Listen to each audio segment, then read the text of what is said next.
Hello friends, आपका बहुत बहुत स्वागत है हमारे यूट्यूब चैनल में। आज हम बैटरी और सेल के बारे में बात करने वाले हैं। आज हम पढ़ेंगे सेलों के बारे में, कौन कौन से सेल होते हैं, क्या होता है सारा क्राइटेरिया।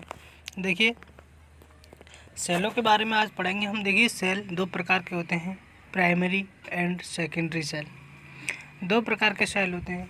प्राइमरी सेल वो सेल होते हैं जो जिन्हें चार्ज नहीं किया जा सकता, अर्थात सेल को एक बार उपयोग में लेने के बाद पुनः उससे उपयोग में नहीं लिया जा सकता, वो प्राइमरी सेल कहलाता है। तथा सेकेंडरी सेल है जो, वो आपका वह सेल कहलाता है जो कि आप उसे बार बार यूज कर सकते हैं। प्राइमरी सेल को आप चार्ज नहीं कर सकते हैं दोबारा, और सेकेंडरी सेल को आप दोबारा चार्ज करके रीयूज़ कर सकते हो। प्राइमरी सेल की लाइफ है वो बहुत ही कम होती है और सेकेंडरी सेल की जो लाइफ है बहुत ही अधिक होती है। तो प्राइमरी सेल के प्रकार हम देख लेते हैं। चलिए देखिए, प्राथमिक सेल मुख्य प्रकार होते हैं। प्राथमिक सेल के मुख्य प्रकार होते हैं, कौन कौन से होते हैं। देखिए, प्राइमरी सेल हैं जो प्राथमिक सेल हैं वो 7 प्रकार के होते हैं। तो प्रकार नंबर 1 हम पढ़ने वाले हैं वोल्टैक सेल। क्या है? वोल्टैक सेल। सबसे पहला सेल है वोल्टैक सेल। इसके बारे में थोड़ा हम पढ़ लेते हैं। देखिए, वोल्टैक सेल में ज़्यादा कुछ खास नहीं है, लेकिन बहुत इंपॉर्टेंट है, ये आपको याद रखना होगा। ज़्यादातर वोल्टैक सेल का पूछ लेता है। ठीक, वोल्टैक सेल ये क्यों रखा गया? क्योंकि एक वोल्टा नामक वैज्ञानिक था, उसी के नाम पर ये सेल का नाम रखा गया है, इसने ही खोज की थी इसकी। देखिए, इसमें क्या है, इसमें इलेक्ट्रोलाइट के रूप में तनुगंधक अम्ल H2SO4 भरा जाता है। ये आपको महत्वपूर्ण बिंदु है, याद रखना है। ठीक, देखिए, एनोड का जो होता है, एनोड तो तांबे की छड़ होती है और जस्ते की छड़ होती है कैथोड की। एनोड और कैथोड का मतलब मैं आपको समझा दूं कि एनोड क्या होता है और कैथोड क्या होता है। देखिए, एनोड और कैथोड का मतलब है प्लस और माइनस। आपको ये समझ आ रहा होगा। प्लस होता है, माइनस होता है सेल के अंदर। ऐसे ही प्लस माइनस को बनाने के लिए एनोड और कैथोड की छड़ें डाली जाती हैं। ठीक, अब मैं यहाँ पे बता दूँ कि जो कैथोड है, कैथोड नेगेटिव होता है, पॉजिटिव प्लेट तांबे की होती है। एनोड है जो वो पॉजिटिव होता है। ठीक, अब क्या है इसका, देखो, विद्युत वाहक बल EMF इसका 1.08 वोल्टेज होता है। देखिए, वोल्टैक सेल में आपको महत्वपूर्ण 3 बिंदु याद रखने हैं। नंबर 1, इसमें इलेक्ट्रोलाइट के रूप में क्या प्रयोग किया जाता है? तनुगंधक अम्ल। क्या है? तनुगंधक अम्ल। फॉर्मूला क्या है? H2SO4। नंबर 1 पॉइंट आपको ये याद रखना है। नंबर 2 पे आता है एनोड, जो प्लस कहते हैं, वो किसका बना हुआ होता है? तांबे का। और कैथोड जो माइनस होता है वो किसका बना होता है? जस्ते का। ठीक, नंबर 2 पॉइंट। नंबर 3 पॉइंट, इसका EMF क्या होता है? विद्युत वाहक बल जो हो इसका वोल्टैक सेल का होता है 1.08 वोल्टेज होता है। महत्वपूर्ण 3 बिंदु हैं वोल्टैक सेल के अंदर, तीनों आपको याद रखने होंगे।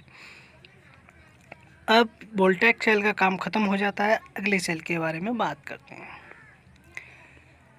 अगला सेल हमारा है, देखिए, अगला सेल आता है हमारा डेनियल सेल। डेनियल सेल में भी कुछ सिमिलरिटी है। देखिए, एनोड कैथोड सब में मिलेगा आपको।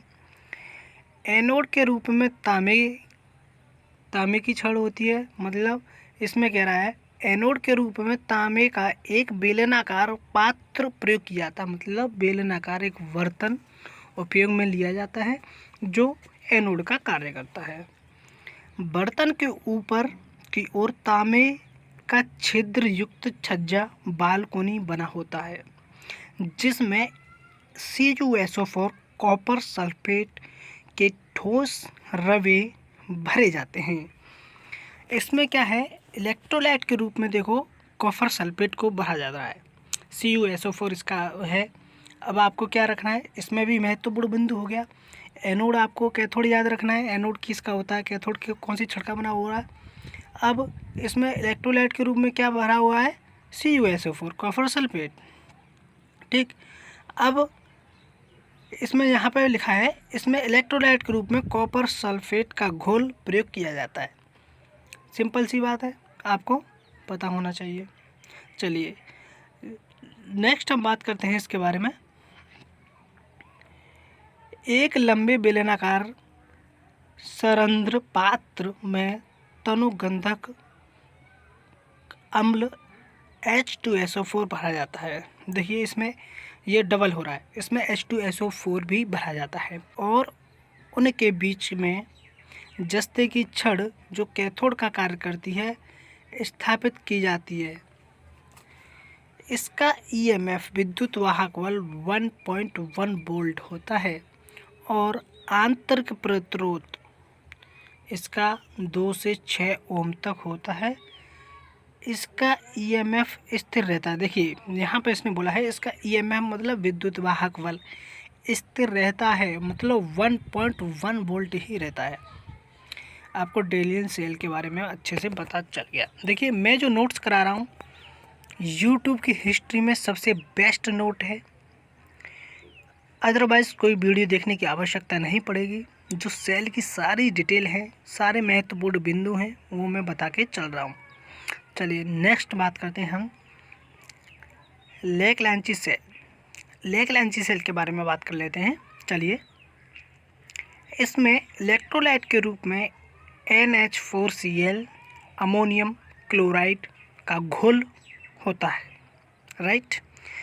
इसमें कार्बन की छड़ एनोड का कार्य करती है। देखिए इसमें अब एनोड का कार्य वहाँ क्या कर रही थी, कॉपर की छड़ कर रही थी, यहाँ एनोड का कार्य कार्बन की छड़ कर रही है और जस्ते की छड़ कैथोड का कार्य कर रही है। देखिए वहाँ भी जस्ते की छड़ कैथोड का ही कर रही थी, कोई नहीं, इसमें सिमिलरिटी आ गई कि कैथोड वाले में एनोड वाला वहाँ कॉपर था, यहाँ कार्बन हो गया।